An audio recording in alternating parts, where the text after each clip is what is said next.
Hello, and welcome back to Dev Game Club, a weekly podcast in which two veteran game developers look at games from the past to discuss their relevance and impact today. I'm Brett Duville, and I'm joined as always by my co-host, a man whose pain has reached critical mass. Nothing can stop his feelings of rage and despair. Tim Longo. You can tell by that chuckle, that dark chuckle you give every week, all the rage and despair that's there. Yeah, exactly. Dark Chuckle. That's my nickname. Dark Chuckle. The Dark Chucklehead stealth. Oh, speaking of which, I have an apology. You mentioned it here, and I forgot because I wanted to mention it last episode, but I still have not posted a photo of Mark Garcia's second T-shirt, the mysterious second T-shirt that he sent Brett and I, which is Knucklehead Stealth related, that will blow the internet. Will light the internet on fire. There we go. I'm going to break the internet. Yeah, I'm going to break the internet with this one. So Mark, I'm if you're listening, I hope you're listening. I apologize. I want to take a nice moment to do it and not just kind of do a half-ass job. So, I do have to apologize for its delay. But anyway, stay tuned. That's a tease for quite a quite creative T-shirt that we got. That is a good segue into the three Dream Stooges. Oh yes, right. Oh, the Stooges, the universe. How has the universe sent us so many Stooges of late? We are, of course, are playing Final Fantasy VI. Yes. Why don't you set that up, because you went straight there. So you got last week. You were about to get Cyrano or Cyan back. I keep saying Cyrano because that's what I named him. I was going to ask you about that. Was Cyrano? I mean, because of the storyline that ends up happening with him in this section, like, was that just by chance? That total chance. I was like, Cyan. I just hate it. I viscerally reacted to Cyan. Yeah, but like, you could have chosen Shakespeare or Bill or William. Like, it was like the way he talked just made me think Cyrano de Bergerac for whatever reason. It just was like, and of course I had Cyan right in front of me, so I'm sure it was like, Cyrano was seated in my brain. That's letters. Fair. That's fair. And I erased it and went back to the C, and I was like, actually, I could go just with Cyrano. Then I'll remember it's Cyan was part of it. Because I didn't want to name him something I wouldn't remember what to call him in the cast. So, anyway. Because my name makes you think of shadows. I mean, how is my name isn't gonna anyway? I'm just kidding. You're a shadowy character, Tim. Yeah, Dark Chuckler. That's what they call me. The Dark Chuckler. That sounds like a great comic book character. Because in this section, obviously, there's sort of a Cyrano sort of moment with him that I thought was maybe related, but just by chance. But yeah, so I finished. Yeah, I mean, I think for this episode, like I don't know. We didn't talk about this in pre-show, but like, I guess we're going to try to finish. I really don't know what's going to happen though now, as far as like how much more we have. How much more is necessary to play. Right. I know you're going to play extra because you want to do some side stuff. I had intended to try to go to the tower this last session just to see how hard it was, assuming that that's the end game. And some NPCs actually have alluded to it being the end game that I've found. And so, but I didn't even get a chance to do that, which I'll describe now. But yeah, so I finished as the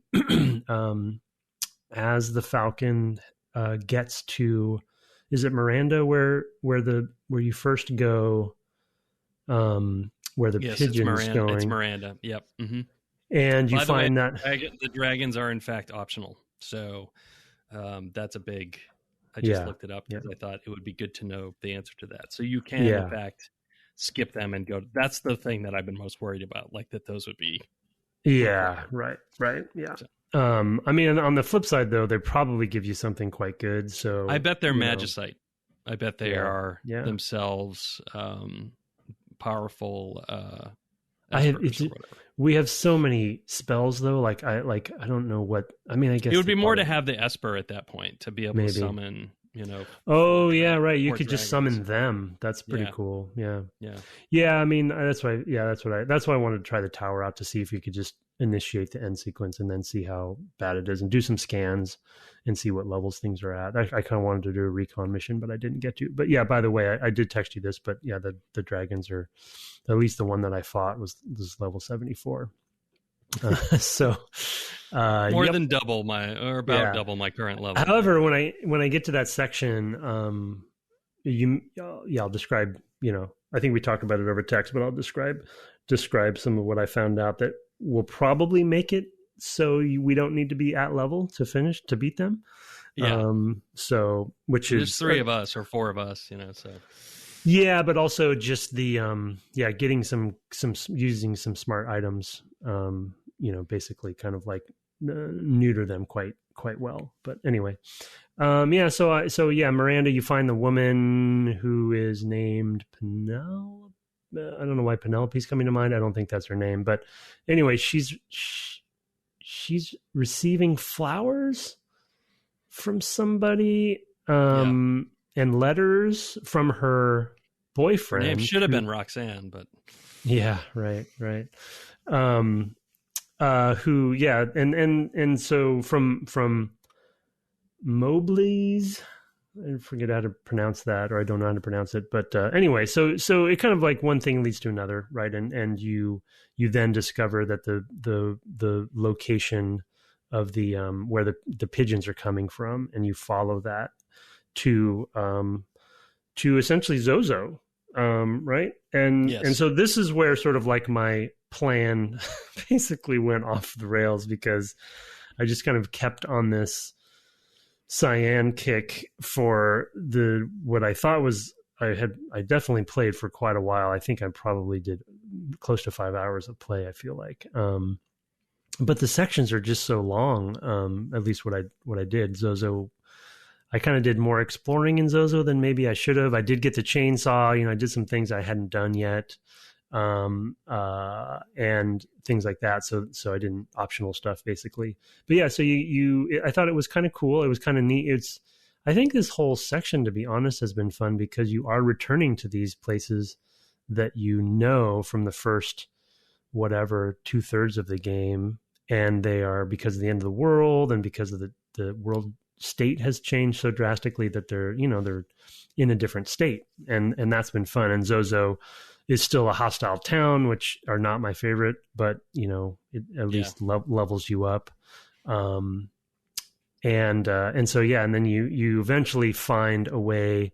You meet this guy who gives you that anti-rust key. It's a weird thing. Yeah, it's like, okay, well, keys a key that keys. Isn't a key. Yeah, exactly. So you go to, but then Zozo alone takes amount of time, and then I did some extra stuff, and then you find the key, and then you go to the mountain, Mount Zozo, and then that's the whole thing.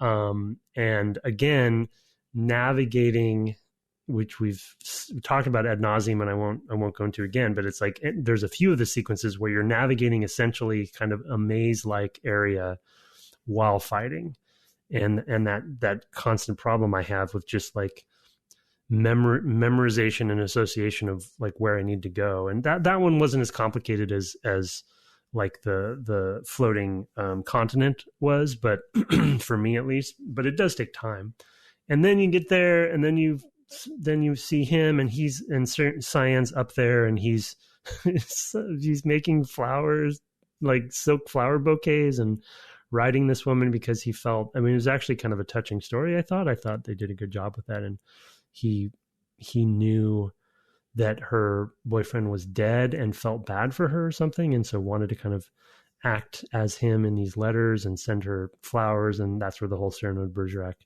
reference, I guess, is coming in for me. And I guess, just a happy accident, but I really loved coming into that room and seeing all these flowers and being like, wait a second. Yeah. And then he's kind of, I don't know, he's sort of embarrassed by it he's very embarrassed, yeah. And he tries to like hide it and stuff, and yeah, he's like you've gone into his messy bedroom or something. He's trying to like shove stuff under the bed and into the closet while he's talking to you, and it's very awkward. It's awkward, and it's memorable, and it's also kind of weird, like kind of not out of character, but it's just, I haven't seen him act that way before, kind of embarrassed. And so it was kind of an interesting character moment. And again, like they get so much mileage out of these freaking pixel, these 16-bit characters. And their expressions and all the different sort of clever ways they use animations to show him like jumping up to grab flowers that are up on a shelf, and his eyes bugging out and all this funny stuff. And so, I think, and so then I got him, went outside. Okay. There's this, I think somebody had alluded to maybe there being a dragon up here. Or maybe I just remember you mentioning it. And then you step on this little button, and it opens up a chest, and a dragon flies out. And I was like, okay, well, here's this. And so, it was the storm dragon, I think. I mean, luckily, there's a save right there as well, so you could have saved before doing so. Yeah, definitely, and that's why I was okay experimenting, basically. Level 74 storm base, so it's like a lot of wind attacks and thunder-based attacks. And if you are exhaustive with the chests in the mountain area, one of the chests. Oh, actually, no. I think I probably got this shield someplace else. Now that I think about it. No, it's in the mountain. Is it in the mountain? Okay, there's a couple good shields you get in that mountain. Actually, the Aegis shield too. Yep, there are two. Yeah. But the thunder one basically negates all of his thunder-based attacks, and so. So basically I would limp. I tried a couple times, and I gave Celes the shield, and, she would heal herself through the non-thunder attacks. And then just, I guess, what was he vulnerable to? Probably ice, maybe. Yeah. Whatever. I figured out what he was vulnerable through. Ice or fire, but I would scan. Think ice. Yeah. And I was just whittling him down. I think he was 24K. God, I don't think he was 240K. I think it was 24K.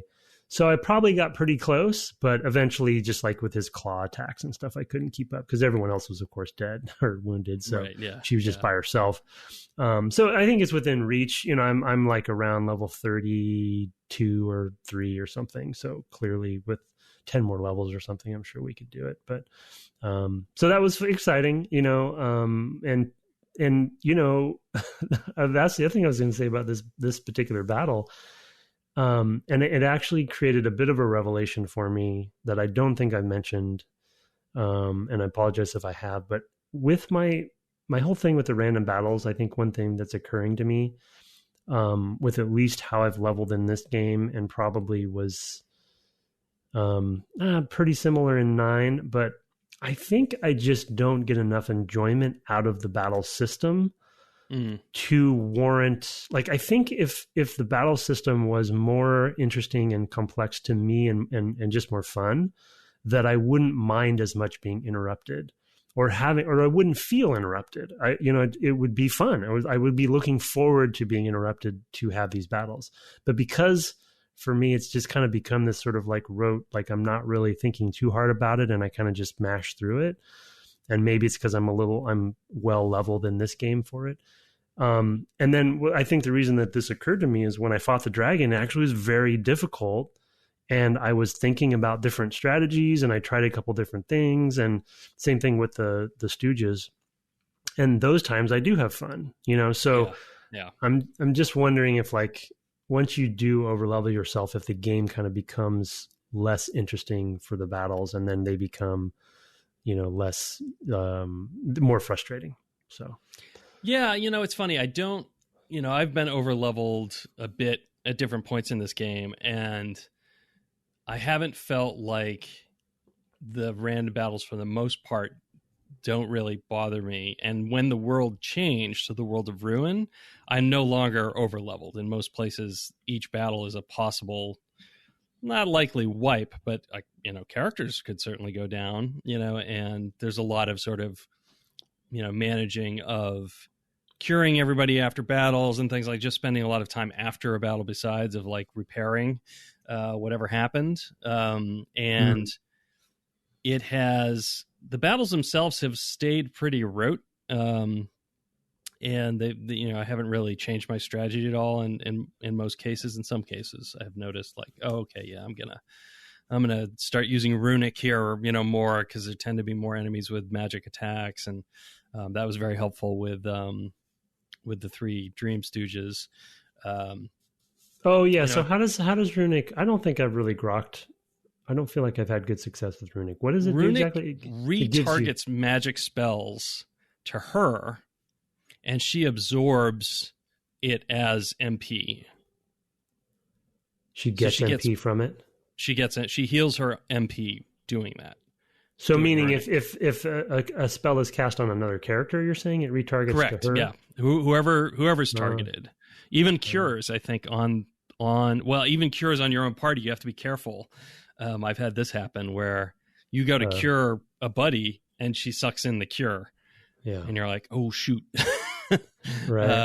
Okay. And she can only suck in one, so you can actually time it. You could sit there and wait, which is another reason why the active time battle, you can actually just sit there, wait till she's absorbed an attack, and then do the thing that you're going to do, and put it in the scheduling.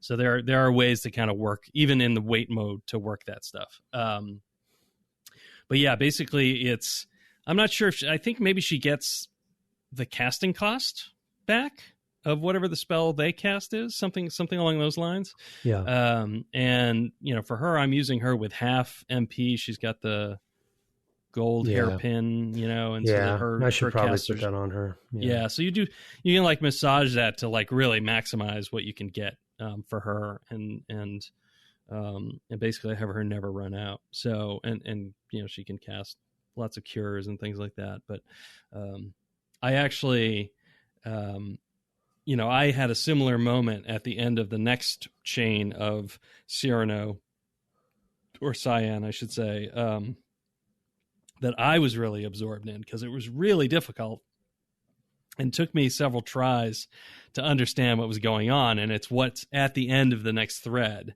which is, and you don't have to do this. I stumbled upon it myself, but you can take Cyrano back to Doma. Yeah. And you just went straight there, which I love, that you were just like, yeah, I'm going to go do that immediately. Whereas I'm like, I'm going to go find Locke. Yeah. I spent a whole ton of time on. I keep forgetting about Locke, to be honest. Yeah. It's hilarious. Meanwhile, I've got Edgar in your party. Oh, no. Let's see. Do I? No, I don't. Oh, you have Terra back. I have Terra back, yeah. Mm-hmm. Yeah, okay. We'll talk about Terra next, and we'll finish Cyan, and then we'll talk about getting Terra back, because I didn't do that. But yeah, so I kind of stumbled across Doma because I was flying around looking for Locke. I was looking for, I think he's in this mountain that's star-shaped, is my guess, based on other clues I've gotten or something like that. I at least think I need to go to that thing, so I'm trying to find it. That might be just they might just be talking about the tower. That could be too. Like, I might have just crossed my wires on that, but whatever. I was flying around all over the place, and I happened to find Doma, and dropped there and went up into it. And it's funny because you could not trigger this. This would be very easy to go into Doma, walk around, look at everything, and leave. Yeah, totally. Because I often, will use a tent and save right outside. I hardly ever use inns. Yeah. Yeah. So I was like, I'll just, and I was walking around. I was like, oh, whatever, I'll rest. When I walked into the bedroom, and you get this whole thing where, the other three party members get up, and then Cyan doesn't. He just stays in bed. And these 3 characters like emerge. They kind of pop into existence, I guess, next to his bed, and they start talking about how they're the 3 Dream Stooges. And oh man, it was so good. And it's such a weird dream sequence. Dream sequences are something we try to do in games, and they're often quite bad. Like, I can remember the ones in I don't know, Max Payne or something, which are not good. And this actually has similar themes, like mazes and trying to find the path through, but it just works a lot better than that one did.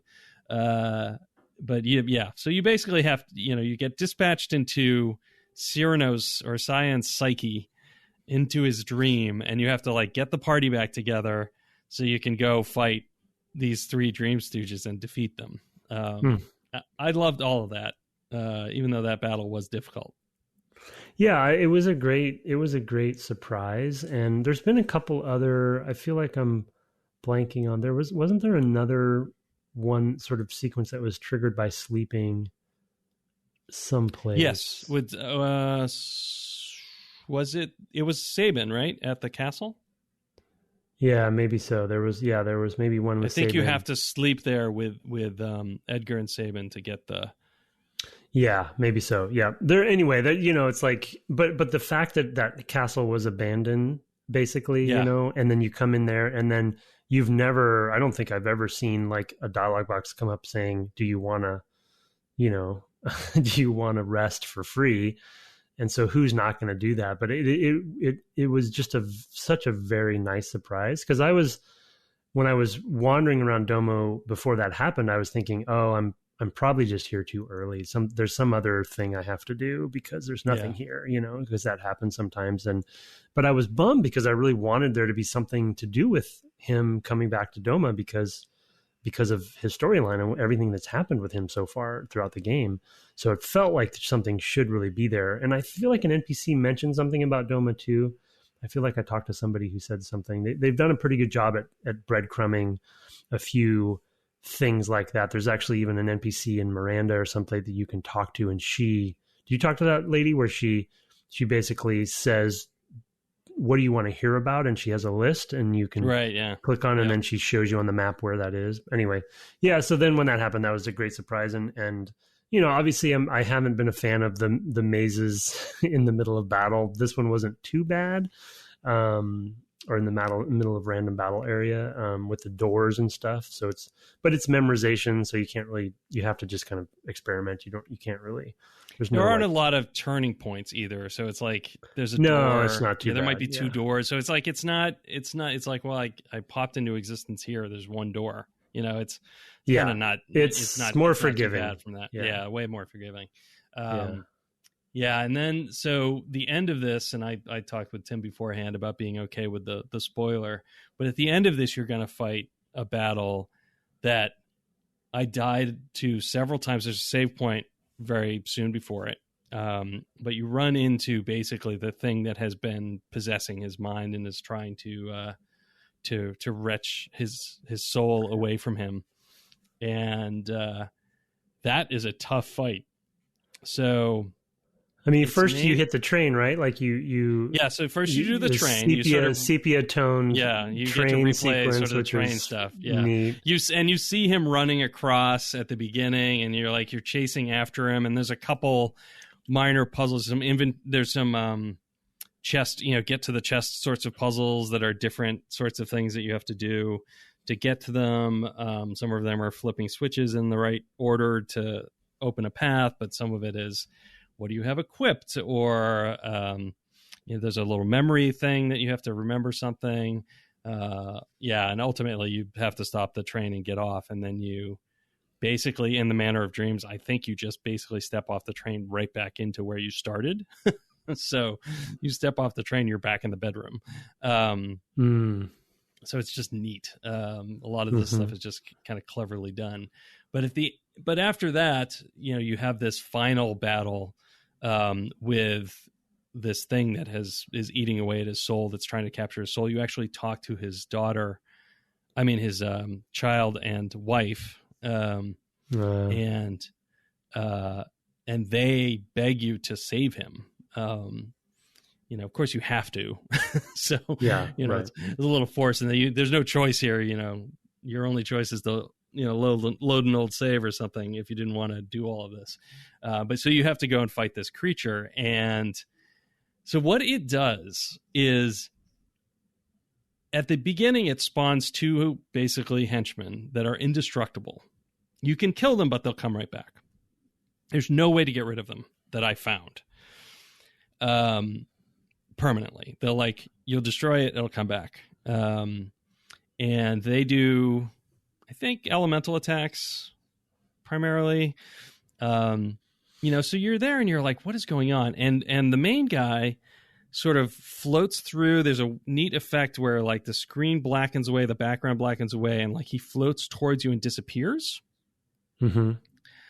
And he's like, I think he says something like, I'll come to you near your death or something, or near your doom. I'll return near your doom. Something along those lines. I didn't write down exactly what he says. What does he look like? Does he look like a Grim Reaper? No, he looks like what does he look like? He sort of looks like just a. I'm gonna look at it to make sure I'm not misremembering. I was just curious because there was in the dream sequence battle, there was occasionally a Grim Reaper ghost that would take people away, and I didn't understand what was going on there. But maybe that was just a spell. I don't see a Grim Reaper. Yeah, that's a Doom. That's the Doom effect, I believe. Oh, okay. We didn't talk about some of the enemies in Cyan's dream sequence head though. But we keep going on. We can get back to those. Yeah, so he does this thing where he floats through you. So yeah, he's basically like, he's this dude in a colorful purple like regal costume with like a symbol behind him, like I don't know. It looks like it's like a stylized setting sun or something like that. Or like it's a semicircle with several spokes that are behind his back. And then he's like in this regal costume with a pointy hat. He flies sort of towards you and disappears. And the way it actually works is he has entered one of you. And that character has to die before he will emerge, and you can do damage to him, which does accumulate, like it does, like, you know, between phases. You know, it will happen again. Like he only comes out for a short time, like 2 or 3 attacks. So like he appears, you can damage him, and then he disappears again. And you're like, dang it, you know. And he keeps going, but you don't know which person he's in. So, like, you have to kill a party member to get him released, but you don't know which one. So you have to, like, kill people, bring them back if they're not the one, you know, and you want to, like, you know, I found that it was not easy. Like, Sabin could barely do any damage to him, but the driller attack that I bought for the driller tool that I bought for Edgar did great damage, like 2,500 or 3,000. I mean, tons of damage. So I wanted him to be up, but if he was in him, he would, you know, he'd come back and I'd be hasting him so that he'd be getting extra attacks. And like, it was just like, wow, very tense. And it took me a while to get what was going on because he would go into Celes, and not only is Celes the healer and she would heal herself, I'd like heal herself so she could heal others. But also the other 2 had the hero ring, which makes them jump in front of somebody if they're low. Oh, yeah, right. So they were jumping and taking her damage. And so I just kept wiping because they would jump and they'd be dead and be like, and I'd be running out of stuff. I'd be trying to do Runic and you know, it just would ultimately you just lose, you know? And it was just, you know, just like you said with the dragons, like you just get whittled away and it's like you're trying to do things and like, but you can't Runic and a spell and, you know, whatever. So you're in rough shape. It took the longest time to figure out what was going on there, but It was such a tense, enjoyable, you know, hour that this, you know, that it was just this combat of, because I died a few times, I total wiped a few times, and then finally got lucky where she went down first, and which was just random. It just happened, you know, like a big spell got through. She was already at half or whatever, and it's just like, oh, and then he reappeared. I'm like, whoa, So It was wild. I mean, it was a really good, drawn out, protracted, not knowing what to do, being, you know, trying to understand what he meant, like, and what, because I saw that cutscene or whatever introduction a few times. It was just, it was great. It was like a high point of combats in the game. Because for me, the combats are mostly meh, kind of rush through them, and if you know the weaknesses, it's fine, and if not, no big deal. You kind of figure it out, or you just blast through. You like to scan. I don't even care. Anyway. For me. That's great. Yeah. Well, I feel like this was the case maybe for Final Fantasy IX as well, except for the very ending boss rush section, which I still have nightmares about. Because I was underleveled for it, but as we know, go back and listen to those episodes if you care, folks. But I feel like this is a good example of, because the whole Doma section is optional and the dragons are optional. This is them doing putting the crazier stuff and the harder stuff in an optional place, which I think is definitely the right way to go. And I with the, I guess, the dragon a little bit, but really maybe more with the Three Stooges that they're starting to, which I assume is a trope of the Final Fantasy series, or maybe JRPGs in general. They're starting to really like take the systems they have and think to themselves, okay, what can we do to really turn this on its head and play against expectations for the player? So they have to figure out some sort of puzzly kind of thing like this. And those, I think, are fun because they're, I mean, I think from a design perspective, and as a designer, like, you're constantly trying to think of elegant ways to reuse what you have. Do you know what I mean? Like, right, you're going to have a finite number of things. That's just how it is. And to be honest, how it should be. You don't want an infinite number of things, but what you do want is a finite number of really useful things that can be used in combination with each other to have an unexpected result for the player. And this battle seems like a perfect example of that, where they're, what if we had a boss where you actually had to kill your own, you take down your own characters to get them to be revealed, it's possession or something. And which is not something the player would expect, and I mean, albeit frustrating if you don't know what's going on, but you had that revelation moment of figuring it out, and it's optional. And it was great. So, So I mean, it was a great moment of just like, oh man, that's so cool, right? Of just like getting it. Kingdom Hearts has, like, every world has a boss like that, a secret boss that is optional. Oh, that's right. Yeah, right. I didn't. And I went and did. Yeah, you didn't do those, but I went and did them all, and some of them were great. Some of them were like the one with the that you fight outside the clock in the Peter Pan and the Neverland world was just so good. I mean, you're fighting it outside Big Ben, and there's stuff to do with the clock, and like. Oh, I think I must have done cool. that one. Yeah. That one sounds familiar. Maybe I did one. I don't know if that was. Well, you do fight a thing at Big Ben, but you can come back, and there's another. Oh, got it. There's like a phantom there. It looks like sort of looks a little bit about Oogie Boogie. It looks a little like Oogie Boogie, like a phantom in a sheet, type shape. I think it's called the Phantom. It's super neat.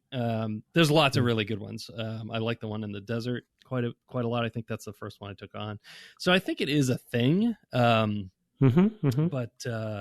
it's super neat. Well, and I don't know, like this.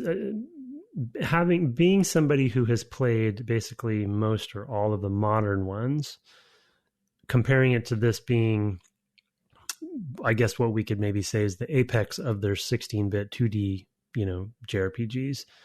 And we kind of talked about this, I think, in past episodes of this series, because it's a time when, they're in a 16-bit world where they can think of an idea and find a cheaper way to execute on it than is normal these days.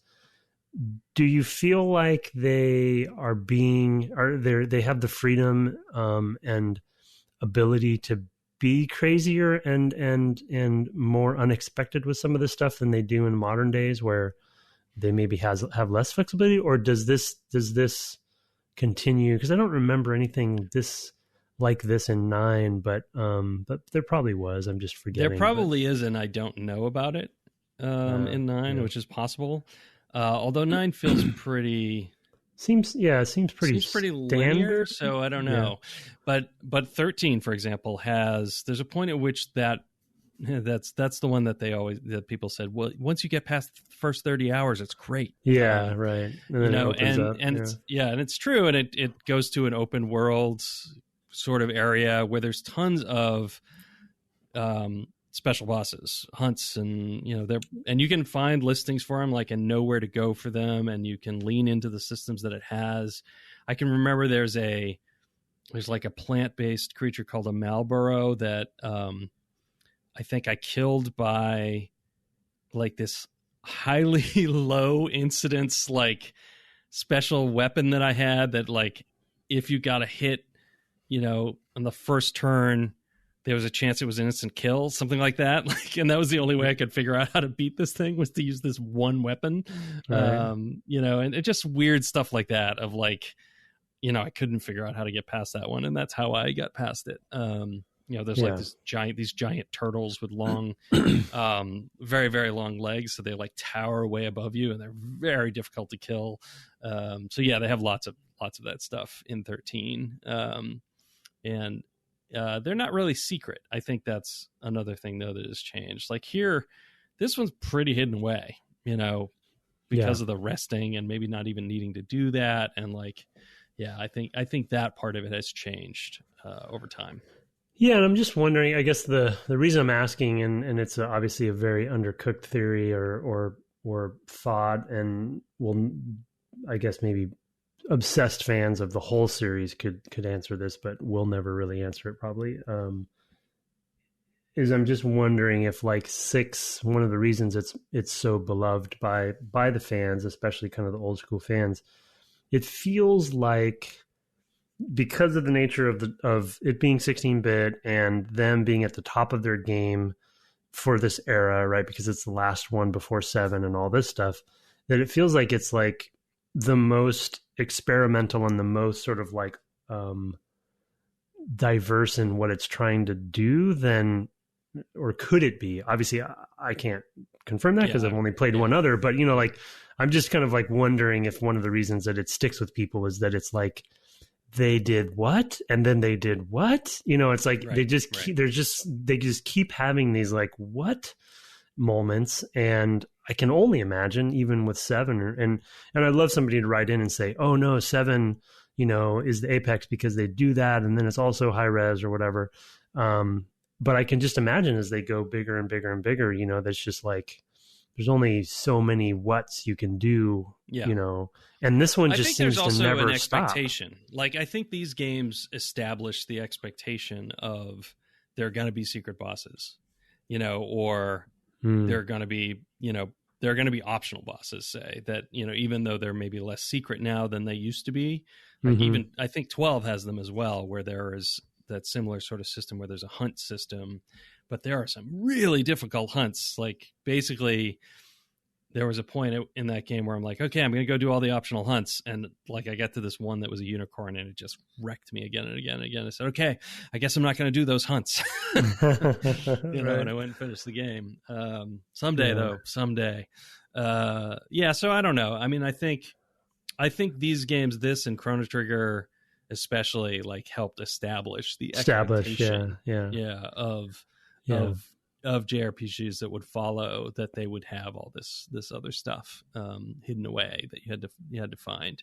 And the hidden away part, I feel like with the rise of the internet, they've been less like, well, we need to hide, what's the point of hiding it away, right? It's not hidden away. Right, because it's never really hidden. Yeah, that's true. The internet ruins everything, but except if you want to listen to podcasts, that's a good thing. It's perfect for that. Although if there are people who need me to mail them an MP3 in the mail each week, just send a self-addressed stamped envelope with a flash drive in it. That would be something else. I don't know how that person is getting that message though. They won't know. I've been pamphleting the Midwest. Oh, okay, right. From with an airplane. I'm Johnny Podcast Seed. Yeah, right. You're dropping him from a biplane. Yeah, I just the meta point here for me that I think I've said before, but I'll just reiterate with this section that we're talking about is like I'm trying to put myself back in the shoes of somebody, especially a kid who's playing this at the time and getting to Doma, wandering around, sleeping, and then having this all happen. Yeah. And you're just like, what the? Wow. Yeah. Yeah. You're just. I mean, I had that. Yeah. Yeah. I texted you that, on Sunday, I texted and I said, I just had a super cool afternoon with Final Fantasy VI. Yeah. Yeah. And you're like, oh, good. So, yeah. It's good. It's heartening to hear that, you know what I mean? Yeah. About a game, an older game like this where there still can be surprises. And then if you put the extra layer of like imagining yourself in the position of a kid, it's just like, it's just impressive and bold. And I think which we'll get to, I think when we get to the Terra stuff, I won't spoil, but you'll know what I mean when you get it, when you get there. It's nowhere near, it's a small sequence compared to Cyan's whole string, by the way. But as far as like their ability to pull off some pretty, I guess I'll say more adult themes in a 16-bit game versus the stuff that happens with sort of in the Terra, how you end up getting Terra finally, the sort of subplot that happens there. I don't think they would do with even 7. I think they wouldn't do. I bet you they have nothing like it. It's not something actually you see in games. I can't even think of. I know there's something definitely indie games would deal with it, but I can't think of a major game that deals with it. Market. So, yeah. So, well, yeah, so anyway, the other point I would make about it is this is one of the ways in which these games can feel like RPGs, where something unexpected happens. So, we were talking pre-show about one of the D&D campaigns, the one that I run, and having something happen that was not planned, unexpected, and in some ways very disruptive, but a natural consequence of choices that the characters had made, and dice rolls as well, right? And the randomness of that. And those are surprises that we'll find a way to recover from. Here they can have the surprise in a way that a game can have a surprise. It's like, oh, you went there, you had this character, those sorts of things that you might not do, right? I mean, I think this one's pretty likely to find, but there might be others that, that are not. Like Chrono, I found some stuff out of order or early. And worked my way through. Like there was this sand pit, I think, that I fell into and was able to get some gear that was way ahead of what I could afford at the time, or even could buy at the time. So it's like there are opportunities for this, that can just kind of happen in a way that can work in a computer game, and the way they do that is to set up the conditions, right? It's like writing for an adventure game where you do something that some players will do that's not the solution, but you can have a funny line about, in a LucasArts adventure game or something like that. But here it ends up leading to basically optional content that is fun for those who find it, and not necessarily missed by those who don't, which is also great. So. Yeah, that's the best of both worlds. Yeah, and to your point about expectation, I was thinking too and I'm obviously I haven't finished the sequence yet, but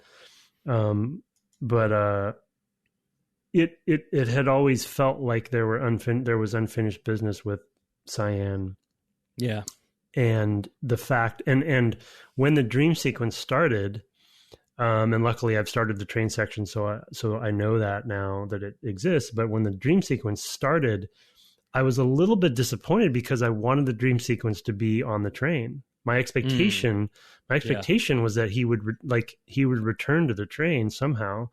And then that's what happens. That's his greatest unresolved moment in his life, right? He saw his wife and child get on that train, and leave, the world. Plus, it's really good reuse of art. Yes, Production Tim comes in. Plus, they got to reuse all this cool stuff they had. Yeah, it's like they just put a sepia tone on top of that sucker, and you got a whole nother thing, So, yeah. Anyway, I'm half serious, half joking there, but yeah, so yeah, I'm still, even though I know the trick, I'm still a little terrified by this boss. So hopefully it doesn't crush me.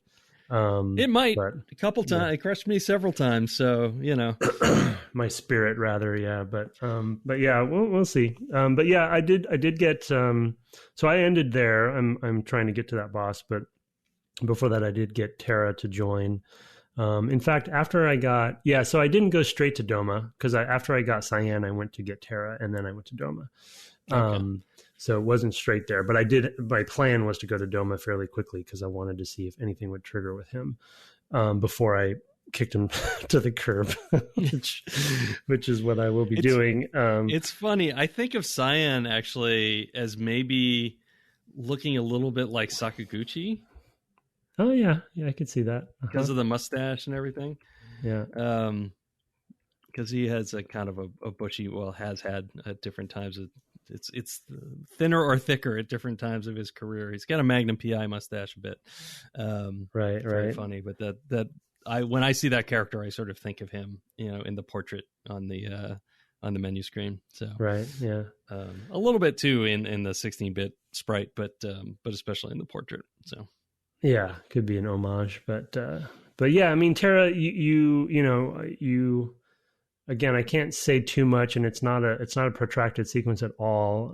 There is a fight that you have to do, but it's more about sort of like the it's revolving around the kids basically. So yeah, so I won't get into detail. So yeah, you should definitely do that. Of course, you probably want to at least get Terra back into the party, whether you keep her or not, I don't know, but it's interesting, and and you kind of like you find out it's good. It's actually good. It wasn't good thing I wasn't hosting this week, because my intro line would have dealt with would have said something that she says because I would have assumed that you'd done it, but then I won't give it away. But anyway, you find out what that feeling is that she was trying to grapple with in the when you go to talk to her the first time, she says, "I'm feeling this feeling that I don't understand," and so she very clearly declares what that is.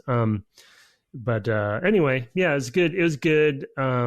And it's very interesting. I think they handle her introduction to the party well. And for me, it's nice to have her back, because she's my main. Although Celes is definitely, I think Celes she may be actually my most powerful character now, because I wanted to ask you this too, which I forgot to mention in pre-show. I've really been min-maxing the Espers on the characters that I'm devoted to. So for me, that's Celes, Sabin, and Terra. And so I'm really like making sure that I'm 100%ing, you know what I mean? And I'm putting the ones that give the stat increases, to each of them, and the ones that make sense for them. HP for Sabin, and magic power for Celes or MP. And that's been actually a fun sort of subsystem that I didn't anticipate, like really like trying to get them to have as many spells. So I think everybody can cure at this point, and I'm like doing things like that where I'm diversifying a little bit, and everybody has all the elemental attacks. So if somebody goes down, or I want to like triple up on fire, then I can. So that's been kind of fun to do. I was wondering if you had done any of that. Yeah, I do a ton of that. I'm constantly watching at the end of battles for so-and-so learned, something. Yeah. And then I'll basically just go spend time looking at where everybody is and move things around if people have things that I'd rather they have or what have you, or if I'm just like, oh. And then for some of the tougher battles, I will also switch to specific Espers so I can use their powers in the battle. Yeah, I need to do more of that. I actually don't cast the Espers very often. I don't do it. I don't do it a lot, but it's like I'm going to fight that dragon. It's like, well, I'm definitely gonna, that ice dragon. I'm definitely gonna put, Ifrit on because, he's got fire, and that there's another one beyond there that you can get if you even just skip the dragon. You can go up to the top and get an Esper, and it's like, that's where you get the most powerful elemental spells. And it's like, oh, okay, I want to have those. There's also, cheats. I don't know. There are also exploits in the magic system. I think we have a letter about this time, so I'll hold off until then. I think somebody mentions them as a bug. They're not really a bug. I think it's just a quirk of the system. It's just like a consequence. I guess it's exploitable, but or maybe they just didn't think it through and it wasn't found before they shipped. It's possible they would have considered it a bug, but it might be obscure enough at the time, not now with the internet, but at the time obscure enough to not be a big deal. So it's possible to kill anything with a couple of combinations of spells. Jeez. So yeah, and that's just yeah. So it's it's a unfortunate side effect of their system. Exploitable side effect. I don't know how unfortunate it is. I guess I could go kill all the dragons that way. So you still need to get the spells, I assume, though. So I mean, at least I think I have them actually. Mm-hmm. So I think I have at least one character with those things. I'm pretty sure. Yeah, like Vanish and X-Zone, I think, or Vanish and maybe Doom. I can't remember what the second one is, but there's a couple. If you vanish, usually you vanish yourself to make you impervious to physical attacks. Mm-hmm. But if you vanish an enemy, they then can be hit with spells that they couldn't be hit with if they were still visible. Oh, like a Doom, or like a Doom, or a X Zone is the other one where you can banish something. So, anyway. Well, I mean, and I'm pretty sure I have those spells. So I'm not. I have those as well. Yeah, I'm not afraid of using that exploit. If I Nor need am to. I. If I have to go through if I want to go get all the dragons, just finding them is a whole thing. Yeah, so. I feel like maybe it's manual fodder stuff, but I do wish that there was more clarity on usefulness of the non-elemental spells, because there's so many of them, and this is because I'm scanning so much, probably, right? So I scan, but the scanning usually only tells you sort of like it's the vulnerabilities to elementals, elemental attacks. It doesn't tell you like other like augment, like demi or something, I don't know, like random ones. And I don't know. I just wish there was a little bit more information about when to use some of that stuff. Like, I know you've mentioned like float can be important at some certain times. And I'm like, well, how am I going to know like what? So I think signs... you use float like defensively against something that's going to cast a quake. Oh, okay. To keep you off the ground. So the ground-based attack doesn't hit you. Yeah, I guess I would have thought of that, but I assume there's no telegraphing of that. Like they don't. Really there's not that I know of. Yeah, I don't think anything tells you that. I think that's one of those. I guess you could from having played. Yeah. There's probably. I guess there's places where you can do it. I don't think there's any place in the world, because I don't think it's like your character's floating all the time. It's just like when you enter battle, you get float cast on you, and then the same with there's a haste. I have somebody's in the sprint or the running shoes, I guess. Not the sprint shoes. The sprint shoes make you run faster on the main map. But there's a running shoes that makes you get haste at the beginning of combat, which is also good. So yeah, I have those. I guess I should use haste more now that I haven't used it very much. Haste is good. Yeah, haste is good. You definitely get more attacks in, so that's very useful. Yeah. Getting saving. I used that in that fight with Wrexsoul, so that I could get more drill attacks. So Yeah. Yeah, it was cool. It was a cool battle. Where did you get the drill thing? Although, no, never mind. I don't have him in my party. I don't care. Okay. Yeah, I bought it. You can buy it at his castle. You can buy a bunch of. Oh, that's right. That's right. Yeah. Oh, that reminds me. I was supposed. I guess I messed up on that because before the end of the world, because we never. I don't know if we talked about this, but because I had convinced so many soldiers to do whatever we were convincing them to do, it said I could go to the secret base location and pick out a weapon of my choice as a reward, but I never did that. So I wonder I don't know if I did. I don't remember. Yeah. Huh.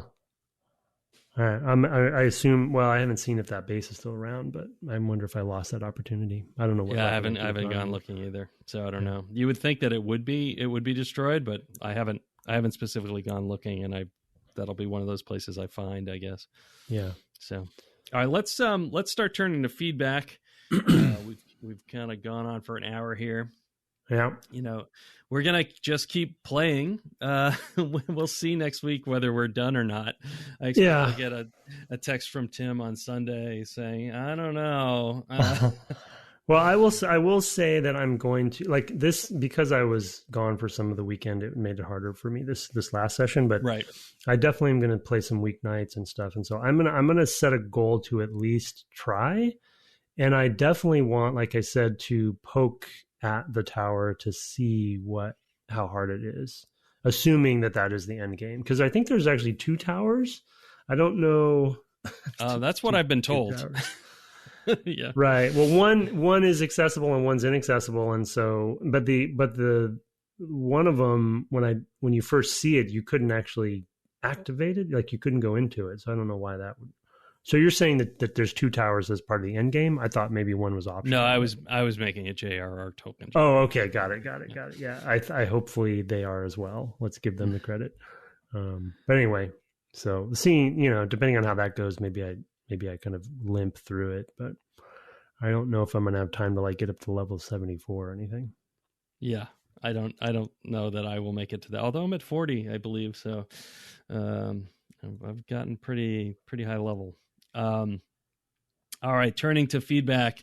We actually got a review this week. I actually think it came in right after we recorded last week. So thank you to this person whose name I just lost because I clicked away, to Matt Saddam for writing this in. I think he had also sent us an email at the time, so which was a request and not something we'll be reading on the cast. But thank you, Matt, for that as well. His subject is find a game they did that interests you and go.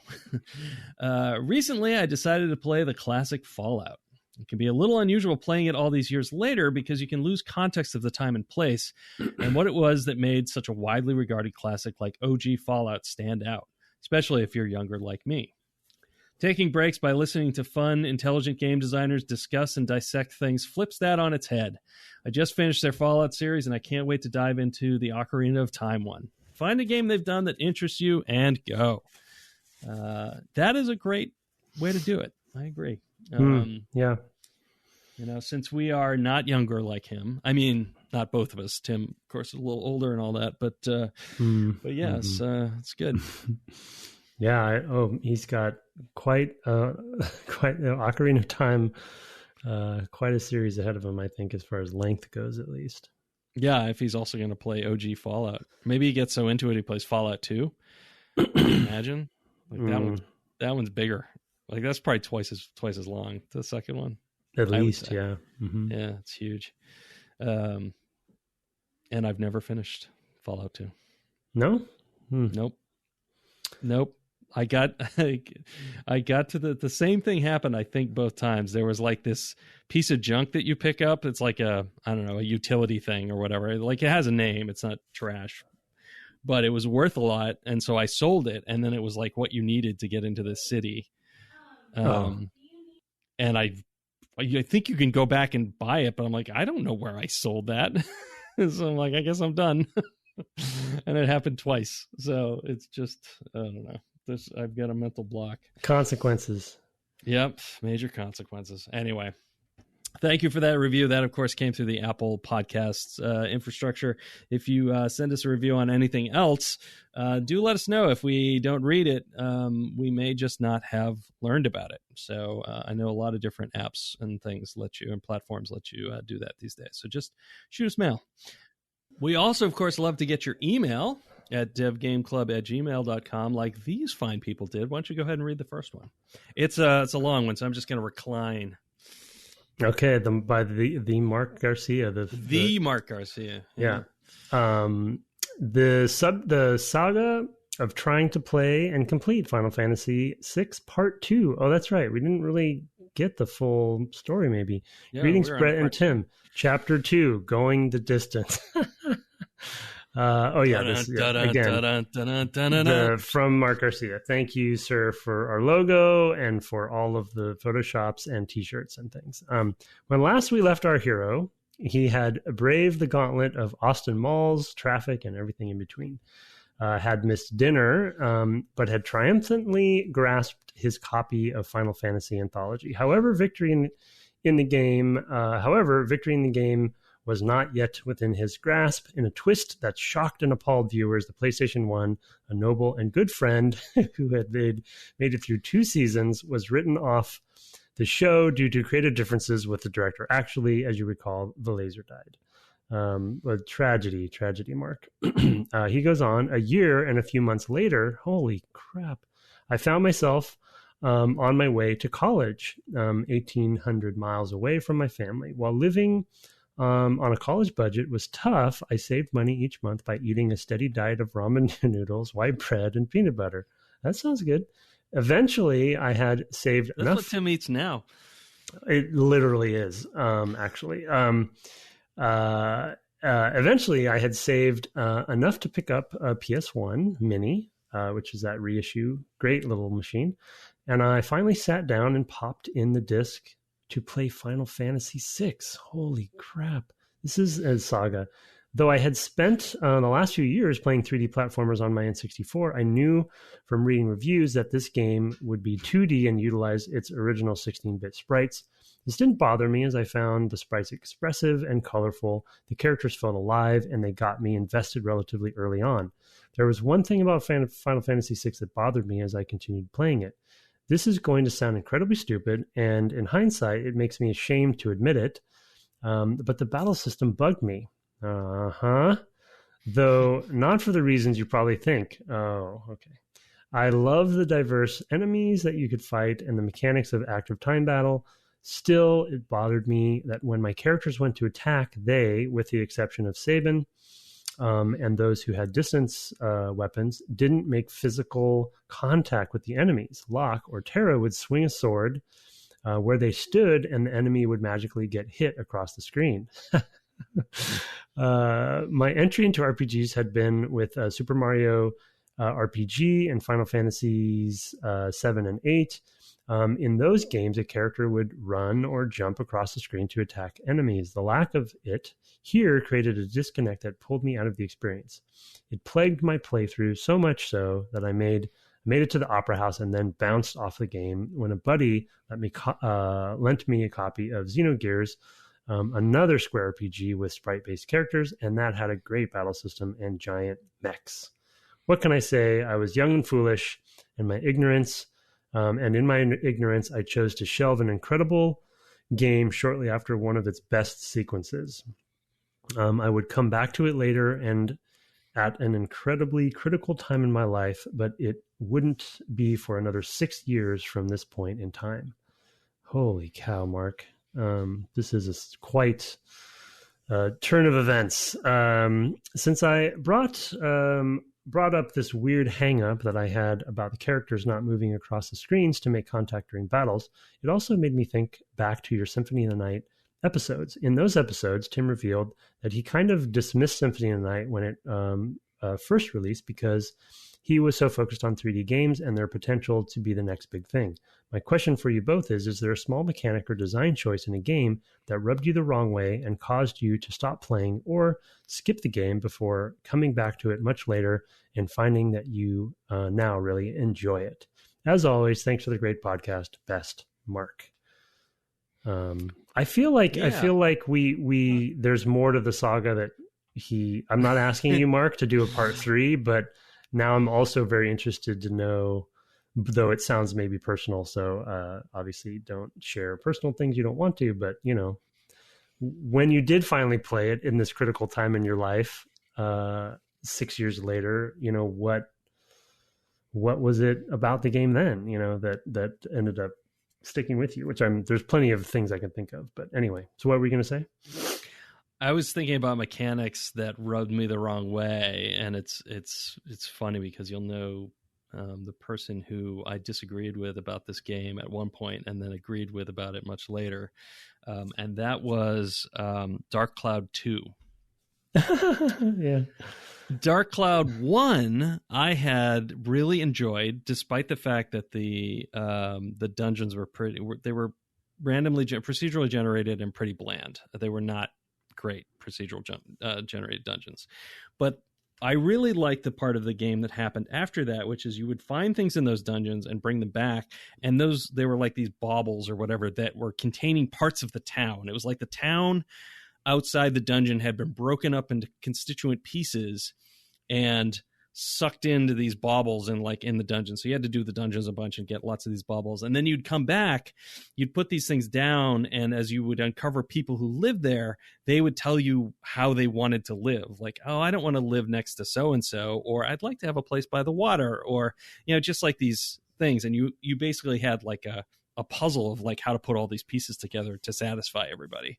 And there was no hinting. It was basically you'd talk to them, they'd tell you what they wanted, and you'd try to find a way to arrange the town so everybody got what they wanted, which I thought was great. Now the sequel basically dumbed that down significantly. The mechanic was still sort of there, but the town layout I feel like was fixed. And basically you were finding more like puzzle pieces. And like you would expand a thing and it would be a shape, you could see it's a chair and you would see the silhouette of a chair in somebody's, place. And it'd be like, oh, I have to put the chair in this slot, right? It was very simplified. And what I ended up really loving about the game when I came back to it, even though that was still kind of like, that's unfortunate because I really like this other thing and nobody's really done something quite like it since. I did come back to it and I really got into the weapon upgrading system, which was like every weapon could be upgraded and then there was paths in which direction do you want to go. And it was sort of like, Ni no Kuni's Pokemon, basically, the monsters you capture in Ni no Kuni, where you feed them different stuff and they're going to go in different directions on this path, like they're going to become different upgrades or evolutions, I guess you'd say, in the case of the monsters. And I ended up really enjoying that aspect of the game until I had really, really upgraded one of those weapons and then it broke because I didn't keep it repaired and it broke in battle. And then I was very sad. Forever? It's broken forever? Yeah, I think it broke forever, and I just at that point I was like, okay, I'm done. I'm going to go finish the game now. I was doing so much. I was doing so much leveling to like, I want to get this up to like the ultimate version of it, and then I snapped it, and I was like, oh, okay, well, that fever has broken. I will now just go, finish the game. That's what happens. You run up against a crazy unicorn you can't defeat, or you just break your cool rapier that you've been working on for 40 hours. Yeah. And it's all over. So how about you? Any other mechanics or design choices that rubbed you the wrong way, but you found out you liked later? Yeah, I'm trying to rack my brain for it. I really can't. I mean, I guess it's the coming back and liking it later part of it that I can't figure out an example. There's got to be some out there. The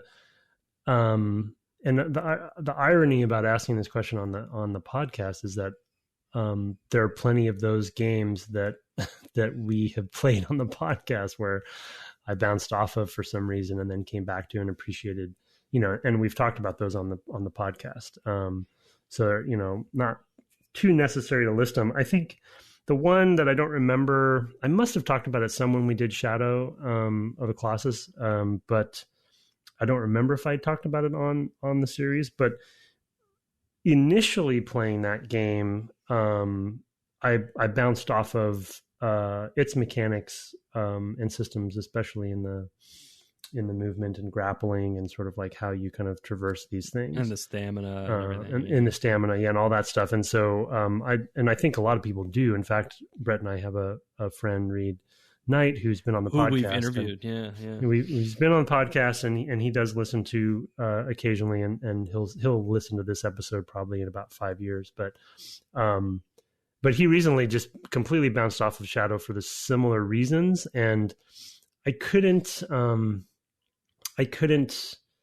justify myself trying to really like convince him to go back, because this is like the third attempt he's had, I think, at trying to figure out why that game is so important to people. But that is definitely a game where, whether I talked about it on air or not, that is definitely a game where I had a similar reaction to him, where I'm like, this is not good. These are not good controls. This game does not control well.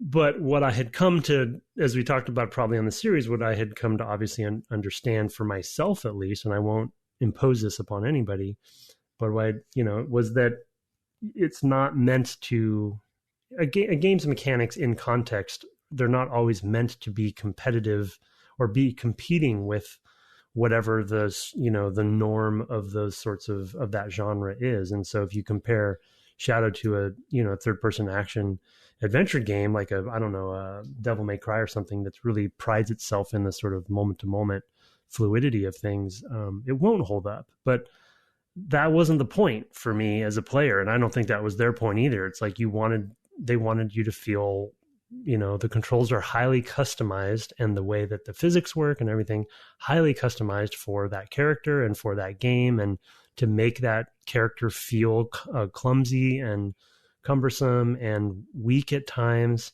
And I think for me, it over time, I had that personal revelation that made the game even better for it, because you feel that sense of accomplishment, by the end of the game, especially where you have this basically kid, teenager, what have you, who has become this thing and killed all these creatures, despite, him not being really a hero. So it doesn't feel like a heroic game. And I think the controls reflect that really well.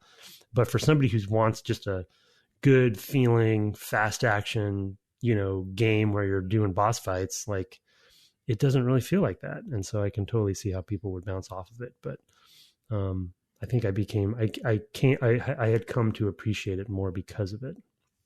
So you're basically saying if Reed were not so basic, so vanilla in his taste. Yeah. I'm teasing Reed. I'm teasing 2026 Reed. Yeah, exactly. Yeah. Well, the thing is I don't blame people, right? And I don't think Reed isn't alone. Reed isn't alone, because you do have to I don't know if suffer is too strong of a word, but you do kind of have to suffer through the controls in that game. And you have to embrace them. Again, we're probably rehashing. I mean, I was actually, the other one that I was like this about was playing Resident Evil for the first time. And I think I mentioned that in our series on Resident Evil, that talking with Nathan Martz and saying, the scariest thing about Resident Evil is the save system or something like that. I don't remember what obnoxious thing I said was. I was even obnoxious then, friends. I've not changed. I have not changed with age. Or maybe the controls. Maybe I said it about the controls. I don't remember. It was one of those things. It was like, oh, the tank controls are the greatest horror of that game, or something like that.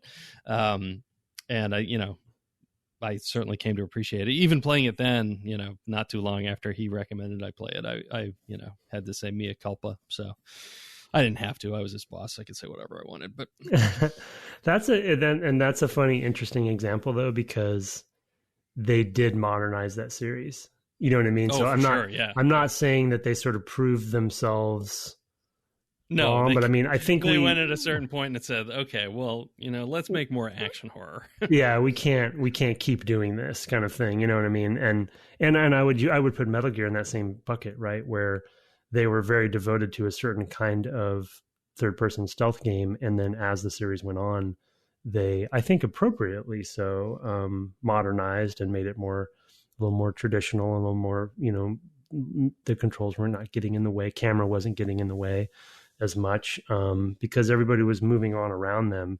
But I think like Shadow, my point with Shadow of the Colossus is, I think if they were to make that game again today and it had never existed, I think they still would have made the controls that way.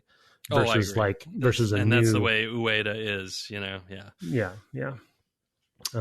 Versus like, because the Last Guardian, Guardian, it's very similar, right? Similar, similar wonkiness, and it's difficult to throw the object where you want it to go, or whatever. I mean, there's all kinds of similar wackiness there.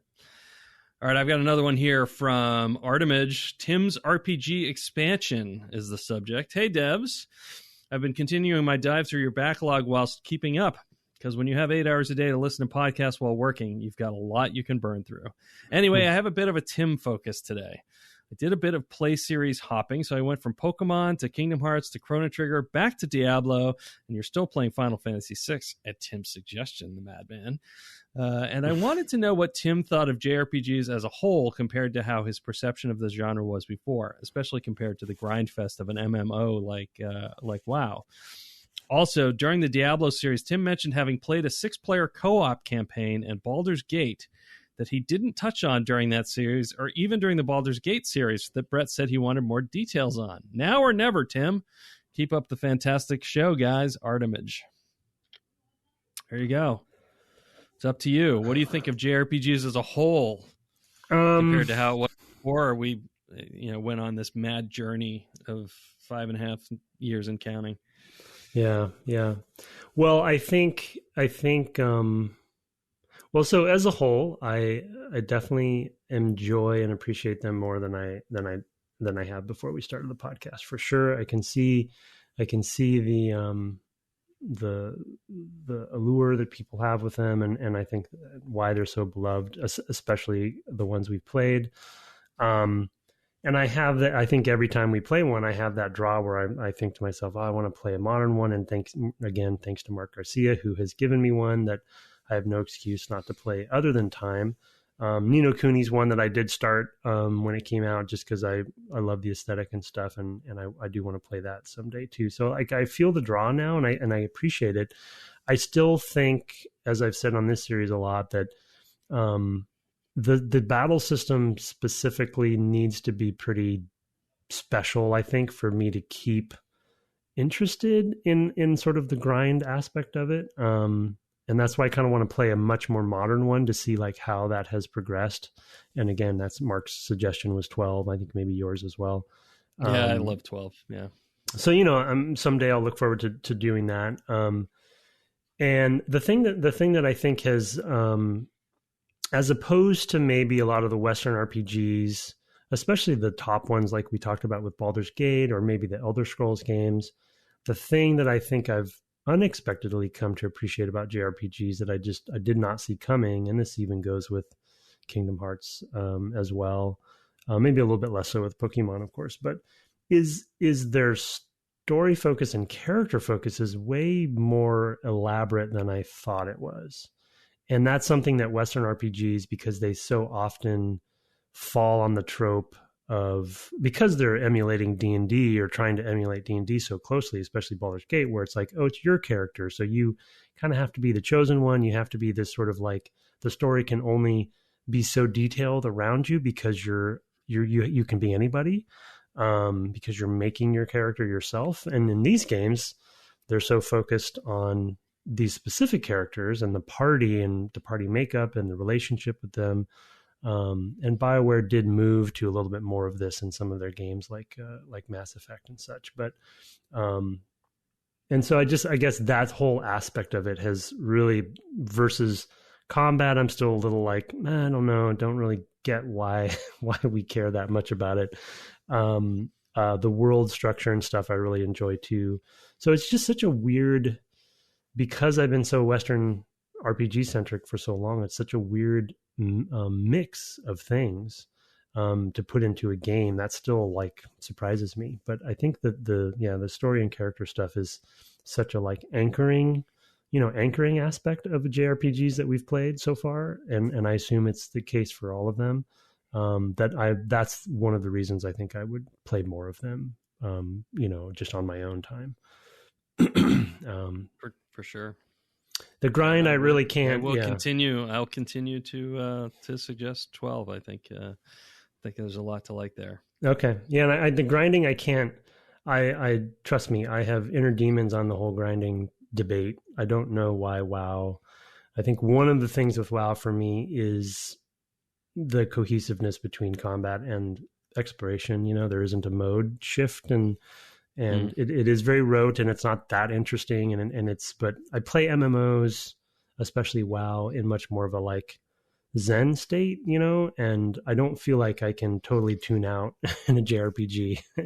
Yeah, see, I guess I do. I think I do with the combat. I just kind of, most of the time, these boss battles that kind of stand out, notwithstanding, I think most of the time I'm just like in there quickly doing the things. It's very like I can be doing other things, like it's like, it's the same playing in Assassin's Creed. It's like I can just I'm just doing the thing. Yeah, just looking on where to go next on the map and climbing the building and getting the new Eagle Point or whatever. All right, so we'll just skip over the six player co-op Baldur's Gate again. No, the quick story there, which is ironically Reed, who we just mentioned, was in that group, and I thought you had played with us at some point, but I guess I did not. No, you said you hadn't. I mean, the joy of working at a game development, in game development sometimes, especially in an office like we were at LucasArts at the time, is we're all on the LAN, we're all cohabitated or co-located, and so we. And we were younger then, so we would stay late after hours, and we'd find 6 people who wanted to play, and we had probably like 4 people that were maybe pretty consistent, and all of the Infinity Engine games that did co-op, my first playthrough of all of them was a full party co-op with Reed, wow. Maybe Darren, John Stafford, people like that, Derek Flippo. And so we would literally, like, I'm talking Baldur's Gate 1, Baldur's Gate 2, Icewind Dale 1, Icewind Dale 2. Like, we were playing it co-op because you could. And it was, simulating, kind of trying to simulate, a party D&D situation because it was just so novel. And we would just stay late after work and not do OT working, just play. Right. Yeah. We'd do once a week or something. Right. I think that was the thing for me, is that I had, my kids were super young, that's so exactly, I was going home. Yeah. Exactly why. Yeah. So, and then of course that all of us stopped once we all started having kids. So, yeah, exactly. So, yeah. But it's a LAN party, right? It's a LAN party, basically. It's super fun. Right. Yeah, and if you work at a game developer, often you can have one. You could have one every night of the week if you wanted to. Yeah. Because there, we heard about that from Tim and Leonard. Speaking of Fallout earlier, they talked about that a lot at Interplay being the same way. So. Yeah. Yeah. All right, let's do one more. I think this is not too bad. I think you have one more email. Is that correct? Yeah, one more. Okay. Yeah. This one's not too bad. Okay. 1/3 of my childhood, busted, from John Webb. Hello, John. That was busted. Hi, Brett and or Tim. Okay. I'd like to preface by saying that this email has narrative and mechanical spoilers. So please don't. Oh, I see. So please don't read it until you are done with your playthrough. So are we good enough? It's fine. I mean, I've already mentioned the vanish thing, and this is where he mentions, where he mentions some of the bugs, and I think it's funny to No, one of them would be good to know, because it would be bad to have it happen. So, anyway, okay, go ahead. Final Fantasy VI, along with Earthbound and Chrono Trigger, were incredibly influential to young me, to the degree that the details of these games are pretty much tattooed on my brain. Final Fantasy VI was the first game I ever shed tears over. I loved Mog, so when I thought I had accidentally killed him during the standoff with Lone Wolf, I was devastated. Oh, wow. Jeez. I'm getting teary just reading that. At the time I first played it, I was 8, and I thought it was a flawless masterpiece. I can see that. I still play it, or a version of it. Shout out to Final Fantasy VI Brave New World. Is that the mobile version? I think that might be a fan remake. Oh, wow. Okay. Every couple of years. I'm writing in to share some ways it is, in fact, a mechanically busted game. I'll share only my favorite 4 in an attempt to be brief. Okay. Oh, it's a ROM hack mod. Oh, okay. Got it. Yeah. Number 1, the combination of either Vanish/Doom or Vanish/X-Zone kills anything in the game. Wow. Okay. Number 2, having Realm use Sketch on an invisible enemy completely borks your game, but can also fill your inventory with various quantities of various things. So that's where I left my 255 chainsaws. Whoa. That would be maybe a good money maker. It's also weird. Yeah, that is so. What a weird bug. I mean, It's funny that Sketch on an invisible enemy breaks the game because, as we know, Tim, purging the invisibility of a thing that is naturally invisible does not make it visible. Yeah, right, exactly. That's a very in joke.